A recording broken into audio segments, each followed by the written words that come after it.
What's going on, everyone? Vitaly here, and in this video I want to talk to you about a subject of Pinterest that really doesn't get talked about a lot, and that is updating old boards that you have with new fresh pins that can potentially perform better. And this is something I recommend that you do in basically two different circumstances. A, if you have a situation where, for example, you have a board whose pins are not performing too well, that need to have more fresher, better quality pins be put into that board so the board can now perform potentially better. Or two, a situation where you have a board that does have pins that are performing well and you just want to add more fuel to the fire by just adding more similar or even better quality pins to keep that going.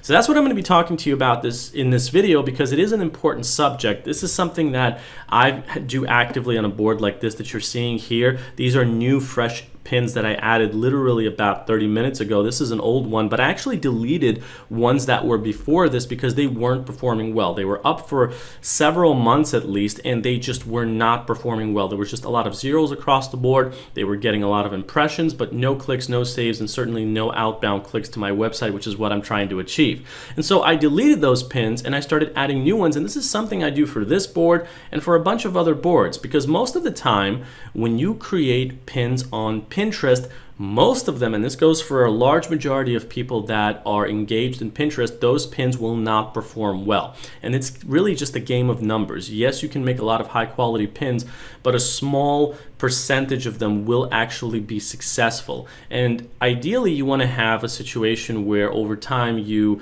take a board that's been up for a while, get rid of the pins that aren't performing well, add new pins that will potentially do well, keep the ones that are, delete the ones that aren't, and get to a point where your Pinterest board has pretty much amazing pins that are performing well so it can perform at its maximum. So that's really what I'm going to be talking to you about. I kind of summarized it, but first I just want to say that if you're new to the channel, welcome. My name is Vitaly, and I cover the subject of internet marketing, making money online. In this case, I'm covering the subject of Pinterest. I get traffic from Pinterest to my website, which is this one, The Nature Seeker, and this website makes me money. Here's actually a 30-day report of it. I do actually, this is from ad displays on the site that are running like this one, but I do also do affiliate marketing, which is also an extra income that's not included on this that you see here, which does add to it.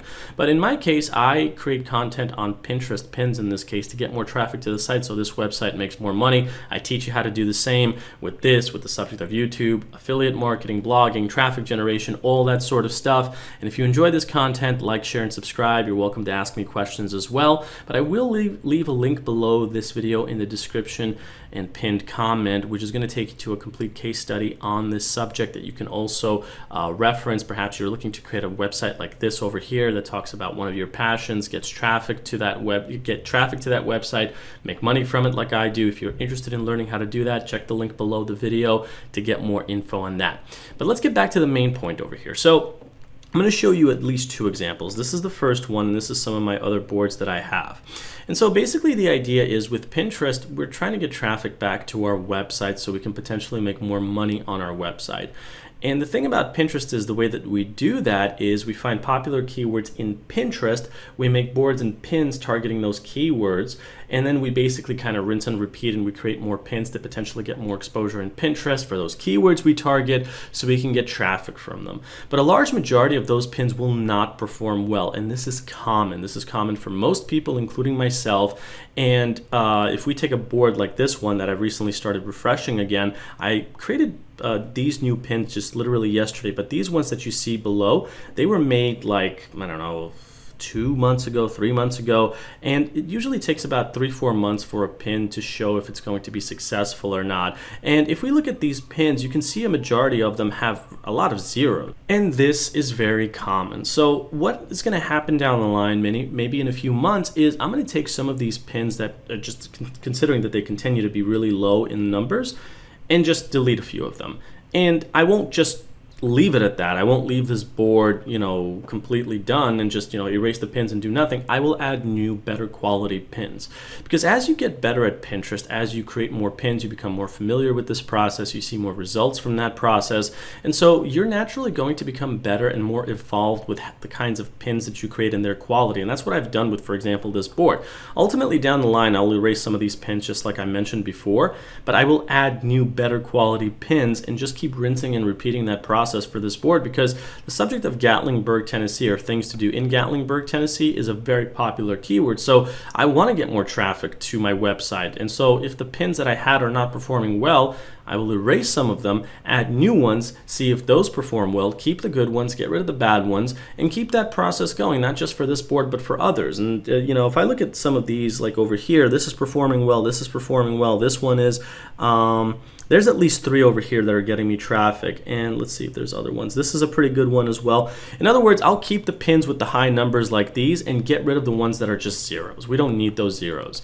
And so that's the process that I've been doing here, especially on old boards that have been up for years. Like this one at one point had maybe like 15 pins, and I recommend a minimum of 20 pins per board that you have. But these are new, fresh ones that I added, and I'll be adding more in the coming day.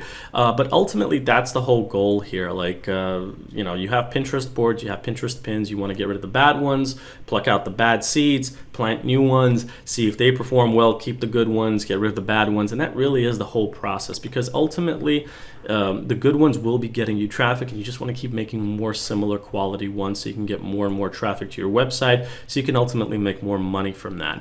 So that just summarizes everything I wanted to cover in this video. If you have any questions, let me know. Again, I will leave this a link to a free case study that goes over how this website makes money from Pinterest traffic, from other sources, the ones that you saw over here, and you'll be able to follow an action plan that can help teach you the same, especially if you're new or struggling to the process.